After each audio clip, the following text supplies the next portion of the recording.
Hi, I'm Krista Smith. Welcome to the Toronto International Film Festival. Matthew McConaughey has stopped by our set here to talk about his movie, Dallas Buyers Club. And I just want to say you've had one hell of a fucking decade. It's amazing. You got married, you have 3 children, you were Magic Mike, which was unbelievable. That started with Soderbergh a while ago, and then you brought us Mud, one of my favorite movies of the year. Mine too. Sleeper film that kind of came out of nowhere for me. Yeah. Loved it. And then you're here with Dallas Buyers Club, which is all about the early days of AIDS, when everyone was wondering what was going on.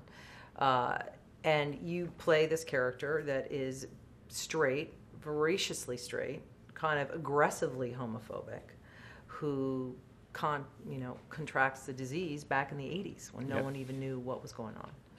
Nobody I know that this movie, I know some of the filmmakers, and I know it's been kicking around for a long time, and the story's based on a real life person and experience. For you, what was it that made you do this film and obviously commit to it? When I read it, which was about 3 years before, around 3 years before we actually made it, it stuck with me, but it stuck with me in this way. Every time I'd go do another film, I'd pull that back out and go, how about this? Can we get this made?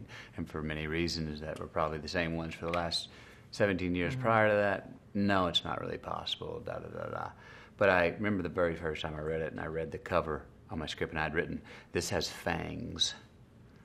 And I've written on other scripts, these words bleed, but I'd never written, "This has fangs." And it was Ron Woodruff that had his fangs sort of in me, and that was a guy that I was dealing with the story as well, of the overall story. I said, here's dealing with HIV in a way that I haven't seen dealt with from a heterosexual's point of view, and from the point of view that it's not the message movie. It's not the guy who does it become the white flag waving crusader activist. He becomes an activist, but unbeknownst to himself, sort of. You know, it's not a conscious third act change where it's like now's where the protagonists need to say, "Woe be my wicked ways of the past." He doesn't have that coming to Jesus. He's a businessman. He's a businessman. And he just found his calling. I mean, it's through. And, want to be Scarface. You know what I mean? Yeah. Wanted his gold and his Cadillacs and wanted for self-preservation. And just so happened to be something that was a cause and helped out a lot of other people. So there were 2 original takes on an HIV drama, which interested me more and story-wise. Then the fact that it was a true story. I had never heard of this guy. I grew up around there in '86. I was 16 years old. I'd never heard of Ron Woodruff. Didn't know about Buyers Clubs. They were in one in New York, San Francisco, Texas, and one in Florida. I think were 4 of the big ones. And there's this